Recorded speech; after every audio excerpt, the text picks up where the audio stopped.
légende tardive nous raconte qu'un jour, un certain Menulphe, évêque de Tongres, Maastricht, bien avant Lambert, se trouvait vers l'an 562 devant une vallée dont la beauté sauvage le transperça.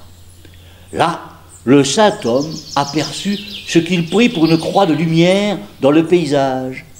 Ému, il risqua une prophétie depuis les hauteurs de Saint-Walburge où il se trouvait.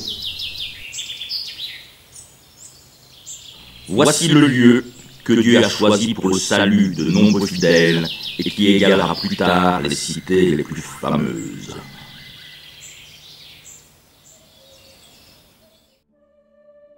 Menulphe ignorait alors bien sûr qu'il faudra verser le sang d'un autre évêque pour faire sortir de terre cette ville au destin lumineux.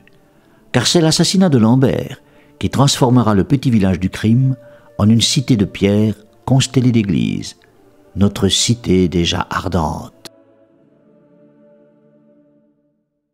La dévotion populaire se matérialisa d'abord sur le lieu du crime, en bas du Publicus Mons, autour de la demeure de l'évêque assassiné. L'affluence grossit d'année en année. Des miracles se produisirent.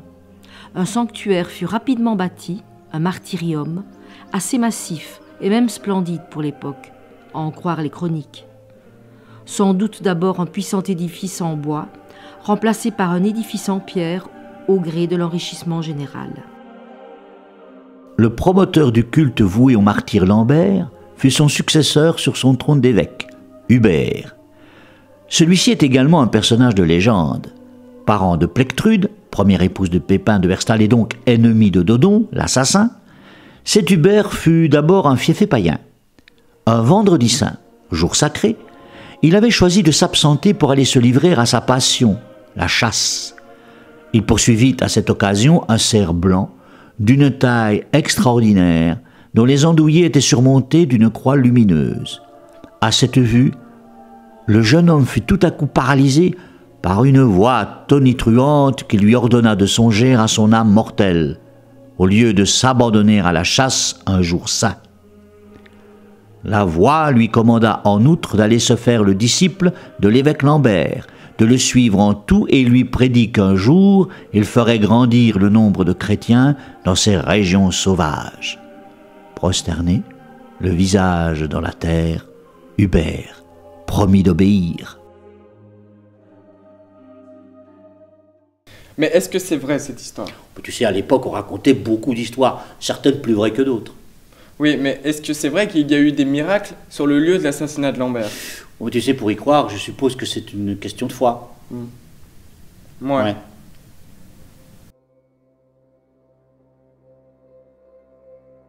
Hubert se fit si ardent chrétien qu'il fut choisi par le peuple et par Pépin pour remplacer Lambert comme évêque. Entendant ensuite parler des miracles opérés sur le site de l'assassinat, Hubert décida de faire élever le martyrium, une chapelle rappelant un martyr, dont on aperçoit ici un mur.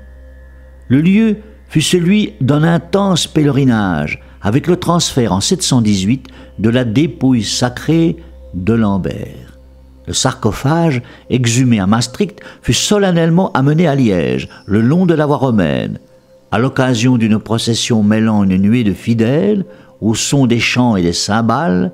Des exaltés dirent avoir aperçu dans l'azur du ciel des anges qui suivaient le cortège.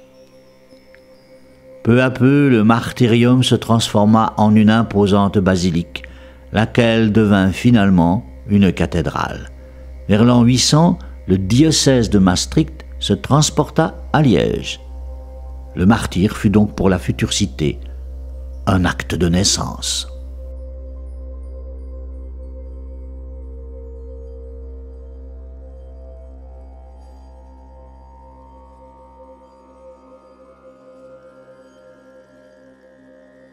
Mais au fond, c'est un assassinat crapuleux qui a fait sortir notre cité de terre. Oui, on peut le dire comme ça. Ah oui, Liège, son bon air, sa tarte aux pommes et ses tueurs à gages. Oui, enfin on peut dire aussi Liège, son bon air, sa tarte aux pommes et ses miracles. Ouais. Mais il faudra attendre encore 2 siècles pour que le mot villa disparaisse et soit remplacé dans les chroniques par celui de civitas. Saint Hubert disparut à son tour en 727. Signe des temps, sa dépouille fut ramenée à Liège pour être inhumée dans la basilique Saint-Pierre, qui n'existe plus, détruite en 1811 et qui se trouvait sur le Puy-Blémont. Seule une rue, la rue Saint-Pierre, perpétue le souvenir de cette église ancienne où avaient été inhumés les premiers princes de Liège.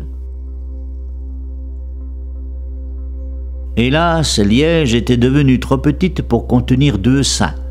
En 825, un siècle après son trépas, la dépouille d'Hubert fut transférée dans un monastère, à Andaghina, retraite perdue dans les solitudes boisées du massif des Ardennes. Le lieu prit alors le nom de Saint-Hubert, et son culte, orné de récits sur les exploits de ce chasseur invétéré, le propulsa patron des forestiers.